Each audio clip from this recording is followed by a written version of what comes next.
आते हुए हो गए हैं। बड़ा हर्ष का विषय है। कभी हम थोड़ी कम संख्या में, कभी और अधिक संख्या में आप उपस्थित होकर संत शिरोमणि गुरु रविदास जी महाराज के भजन कीर्तन संध्या कर रहे हैं। हमें अपने लोगों को शिक्षित करने की भी जरूरत है। इस सत्संग के बारे में बताने की जरूरत है। आप जितनी महिलाएं, अगर किसी महिला के यहाँ महिला संगीत होता है तो जितनी महिलाएं यहाँ पे इकट्ठी होकर जाती हैं, तो मेरा आप सबसे निवेदन है, अपनी जितनी भी आपके साथ की महिलाएं हैं उन्हें लगभग 2-2.5 घंटे के लिए रविदास मंदिर पर लेकर आए, जो यहाँ पर बैठे गुरु जी के भजन कीर्तन सुने।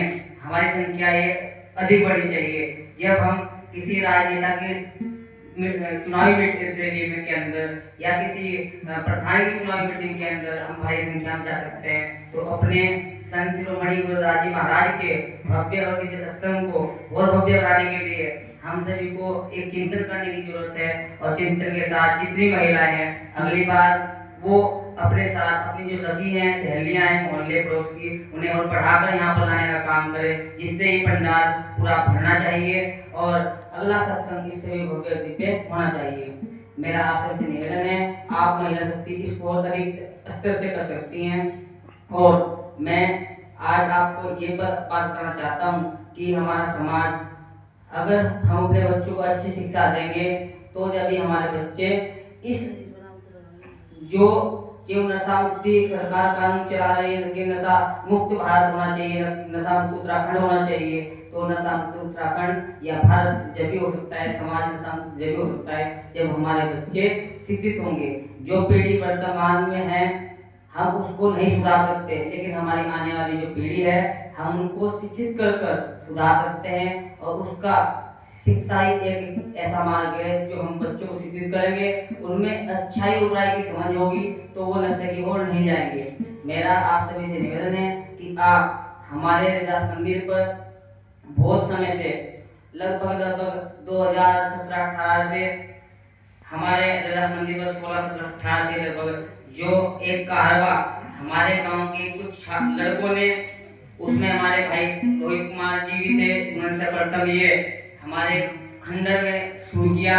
उसके बाद इस कार्य के साथ लोग जुड़ते गए और आज वर्तमान में बहुत कठिनाइयों के बाद और परिस्थितियों के बाद जितेंद्र कुमार भाई खोजे जी इसको आगे बढ़ा रहे हैं। लेकिन उसमें बीच में हमारे समाज के कुछ लोग उस कार्य को रोकने का काम कर रहे हैं। आप सभी माता बहनों को पता है कि लगभग यहाँ से 100 से भी अधिक बच्चों को इनके प्रयास से और पूरी समिति के प्रयास से लड़के जुड़े हुए हैं, जो मनीष कुमार जी हो, जितने भी लड़के हो जुड़े हुए उनके प्रयास से लगभग 100 से अधिक समाज के, हमारे समाज के, ओबीसी समाज के और सामान्य समाज के बच्चे भी यहाँ से गए हैं।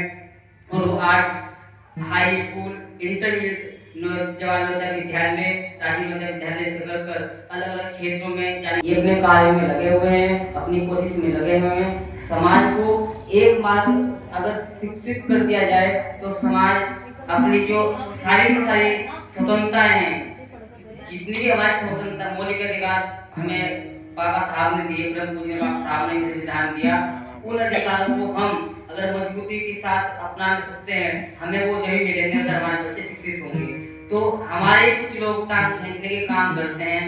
मेरा उन लोगों से भी निवेदन है कि वो तरह तरह के हथकंडे अपनाकर यहाँ पर ऐसा भ्रम ना फैलाए कि उस कार्य को तोड़ा जा सके। उन लोगों को और अच्छे से प्रयास करना चाहिए। उसमें कुछ लोग ऐसे भी हैं कि उनके खुद के बच्चे ही जा चुके हैं, लेकिन वो लोग इसमें बहुत तकलीफ कठिनाई उत्पन्न कर रहे हैं, ये गलत है।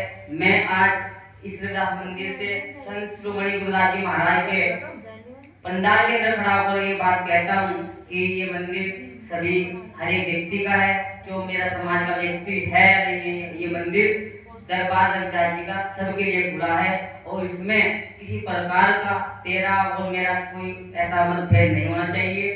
संत शिरोमणि गुरुदास जी महाराज ने जब एक चौहान समाज की जो यहाँ बड़ा सत्संग हुआ उस दिन भी बताया गया था कि चौहान समाज की लड़की को अपना आशीर्वाद दिया, तो वो क्या हमारे समाज के जितने भी गरीब, ऊंचे नीच और जितने भी वर्ग की महिलाएं हैं, जो महिलाएं हम भाव के साथ हम भक्ति करेंगे, भाव के साथ हम भक्ति करेंगे, चाहे उसमें हमारा नाचना हो, गाना हो, हृदय से कर रहे हैं तो कोई भी काम गुरु जी के चरणों में जाकर लगता है। अगर उसमें भी किसी लोगों को कुछ लोगों को तकलीफ होती है, वो तेरे तेरे के हस्बैंड अपना अपने यहाँ पर राजनीति करते हैं रविदास मंदिर पर, तो गलत है।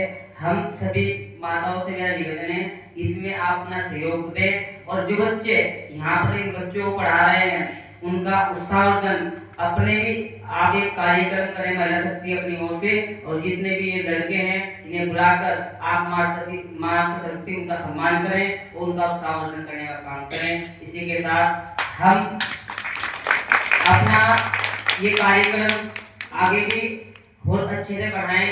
अगला सत्संग हमारा भव्य और दिव्य होना चाहिए। और मेरा आप सभी से निवेदन है आप अधिक से अधिक संख्या में उपस्थित होकर सारी माताएं बहनाएं उन लड़कों को बुलाकर यहाँ से सम्मान करें। जो उन लोगों की भी आँख खुलनी चाहिए, जो लोग इसका मतलब उनका विश्वास उनका हौसला तोड़ने का काम कर रहे हैं, तो ऐसा नहीं होना चाहिए। जितने भी लड़के हैं जिन लोगों ने यहाँ से जितना बोलना हो सभी बुलाएंगे और सब लड़कों को बुलाएंगे। जिन लोगों ने यहाँ से शिक्षित करने का जिन लोगों ने यहाँ से बच्चों को शिक्षित करने का काम किया, जितने भी लड़के हैं चाहे वो 7 हो 5 हो 10 हो, जिन्होंने इस कार्य को आगे बढ़ाया है और हमारे समाज के बच्चों को शिक्षित करने का काम किया है, ये आप सभी के बच्चों के हित की बात भी है और हमारे आने वाली पीढ़ी की जनरेशन की, और जो नशा मुक्त के लिए सरकार अपनी आवाज उठा रही है। नशा मुक्त भारत उत्तराखंड जब बन सकता है जब आने वाली पीढ़ी शिक्षित होगी। वर्तमान पीढ़ी और आज पहली पीढ़ी हम नहीं सुधार सकते, कितना प्रयास कर लिया जाए नहीं सुधारा जा सकता। आने वाली पीढ़ी को हम सुधार सकते हैं।